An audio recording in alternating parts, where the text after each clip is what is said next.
So just tell us a little bit about the postpartum clinic. What do you kind of offer? What support do you offer for moms? Well, originally the idea was to create the clinic to be a physical space. But as the days went on, I realized that this may need to be a virtual lactation and postpartum space, right? So essentially it came to me in a way where it's a space where families can come that are maybe not have insurance, but may have enough money to pay for a service when usually they do, or maybe sometimes they don't, but could come to a place where they knew that they can get lactation and postpartum care and support. So that means offering lactation appointments, postpartum visit appointments, even postpartum education classes, breastfeeding classes, and those things.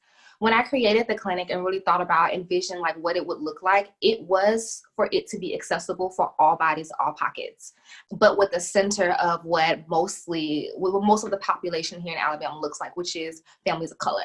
And so that was really important when it came to the imagery that I used, when it came to the marketing that I used, and it became really important when I created and crafted these classes. I know some lactation spaces really try to push really breastfeeding, like putting babies to breast. And I totally 100%, that is the number one way to provide the best nutrients possible. But because of the population that I lived in, I wanted to know what would a clinic look like that really meant diversity, that really meant inclusivity. And so that meant creating appointments, kind of like a lactation appointment. It's an appointment about your formula.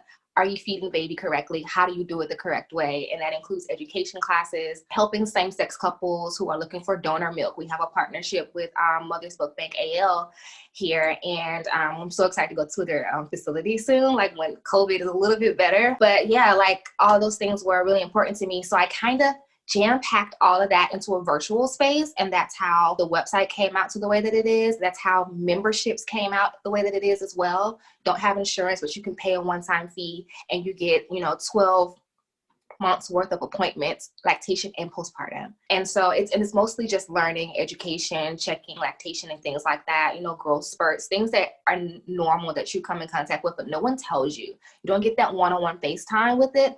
But hey, get a membership and you just get an appointment once a month and you can talk about all these things. So that's kind of how it came about. The physical portion of the clinic came about because of community.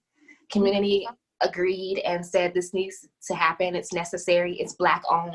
We're talking about what real diversity and inclusivity really looks like, and helped crowdsource literally most of the money. I think we're like $200 before all of it is done. And that's how the physical space came into reality. But yeah. I love that, because we were just talking about, like, as our team at Mommy Knows Best, we were kind of talking about, like, with all these changes, a lot of moms are, after having a baby, especially during the pandemic, normally they're, have more of these checkups or more in-person visits.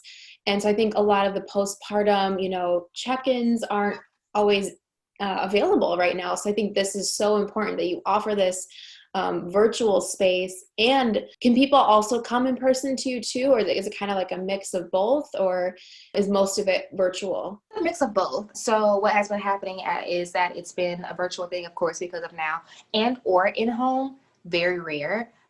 But that's an option. So even, as we start to clear the dust in the air, right, with COVID, and we begin to get into our opening happening in January, you'll have options to come in. It'll just be more strict with the scheduling and appointments just because of COVID until we're like, again, the air is clear. But yeah, it's a mixture of virtual, in-person.